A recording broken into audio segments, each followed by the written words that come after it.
Start with a question. Why is there so much dystopian literature out for kids right now?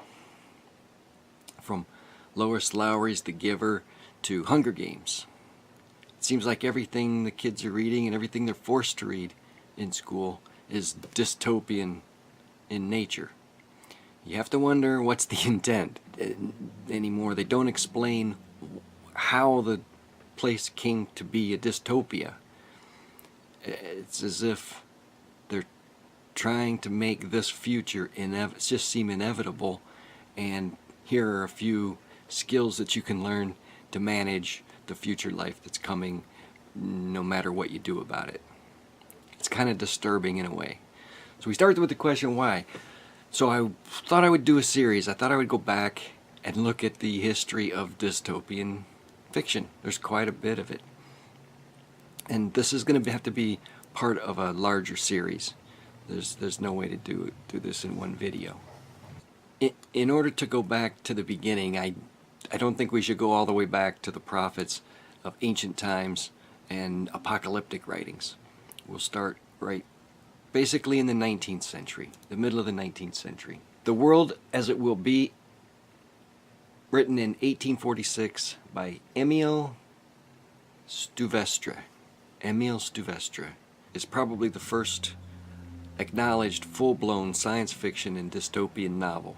It was the first fully illustrated science fiction novel. In the book, a French couple are taken by flying steam locomotive to the year 3000. They discovered all kinds of submarines, synthetic materials, giant fruits and vegetables created by genetic engineering. The world is one nation with its headquarters in Tahiti.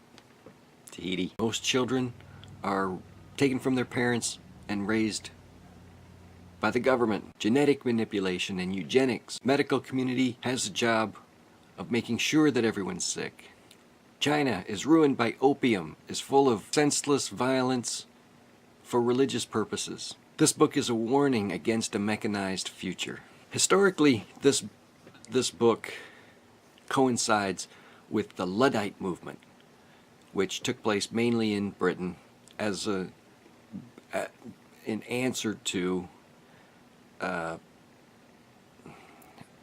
advent of the industrial age and the dependency on machines to do work. Luddites were a group of English textile workers. Supposedly in 1779, a guy named Ned Ludd got mad, broke the machine, broke the framework of the loom that he was supposedly working on.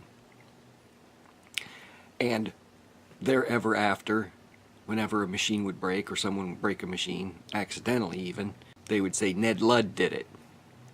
So it began as a kind of a joke, and you could always blame it on Ned Ludd.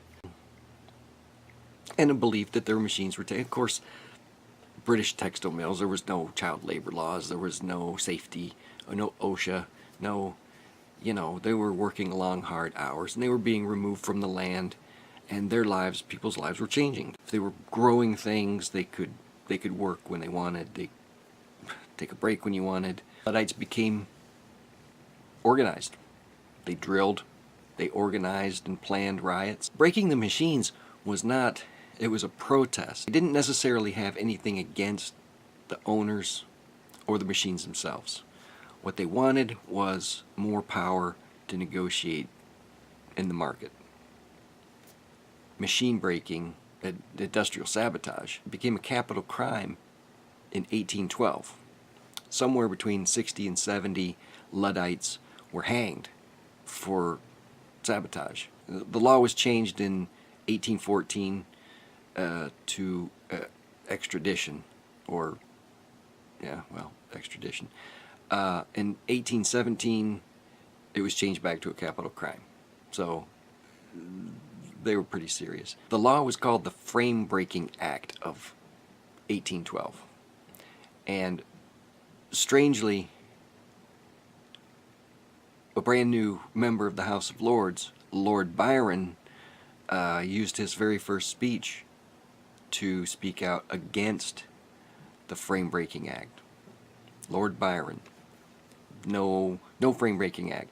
He thought it was too harsh. Frame-breaking acts were consolidated into a malicious damage act in 1861. And I think this coincides probably with the advent and development of the insurance industry. So all of everything from death of an animal or malicious destruction of property got lumped together under a single group of laws, incident with growth and development of insurance. Ludditism kind of died out by about that time. And with insurance came all kind of social changes. Unions, pensions, health insurance, later, Social Security, welfare, and the welfare state was born. In 1867, Karl Marx mentions the Luddites in Capital, first volume, noting that it would be some time before workers were able to distinguish between the machines and the form of society which utilizes those instruments. It says, when the instrument of labor, when it takes the form of a machine, still becomes a competitor for the worker himself. Might be the only thing Karl Marx ever said that made sense. In regards to Karl Marx,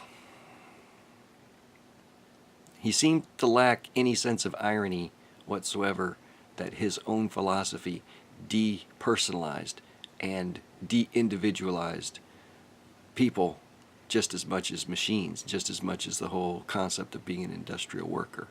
You become a class instead of a person, which is really what the Luddites were against.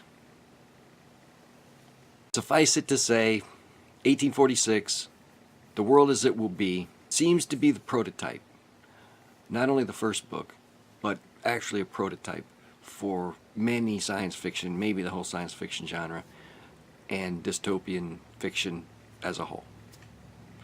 And this we have the beginning. There are many, but we're only going to go over a few. The next one that's important, I think, is Paris in the 20th Century by Jules Verne.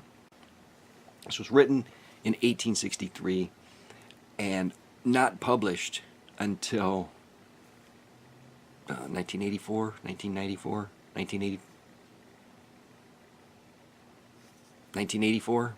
I don't know. Wasn't published for, I think it was 131 years, so it should be 1994. So it was written, but it wasn't read for 131 years.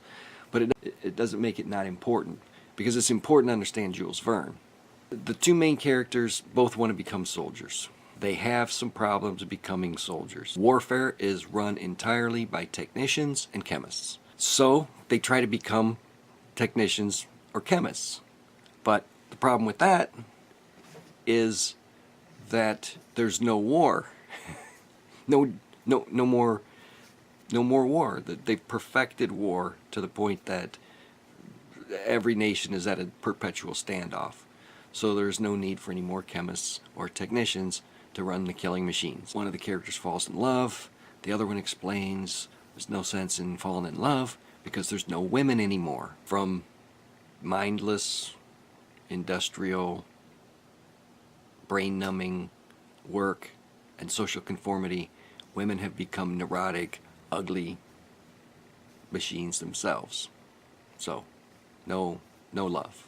No love, no art, no music, there's not even any journalism. They decide to become journalists. One of the characters writes a whole lot of poetry, and the poetry doesn't even sell because there's just no market for poetry in this kind of world. Jules Verne describes the advent of many technologies that since came to fruition. Cars powered by internal combustion engines, also paved roads, gasoline stations, subways, trains powered by magnetism, skyscrapers, department stores, electric lights, fax machines, computers that communicate over the airwaves to each other in a network, wind power, automated security services, the electric chair, remote control weapon systems, and weapons of sufficient power to make war unthinkable. Mass-produced education, where universities graduate up to 250,000 people at a time. He predicts feminism, and a rise in illegitimacy rate, the destruction of music, the development of the synthesizer, the end of live performances, and the development of musical recording. He also strangely predicts that the entertainment industry will be dominated by lewd displays. To some degree, Jules Verne is looking at this as war represents a honor and manhood. These boys are out to seek their honor through war, to become soldiers. When there's no war, there's no manhood, there's no honor, there's no virtue. A mechanized future, men are not allowed to be men, and women are not allowed to be women. And when there is no honor, there's no virtue. There's no virtue, there's no art, there's no music, there's only efficiency. And no joy, no beauty, no art, no music, no love. No honor, no love. What's important about this book is partly his predictions, which are unbelievable. But it leads to the next dystopian novel that Jules Verne writes several years later, after the Franco-Prussian War of 1870-1871, where he uses the same themes, but it's virtually a totally different concept altogether. And that is Paris in the 20th Century by Jules Verne, written in 1863 and finally published 1994 maybe.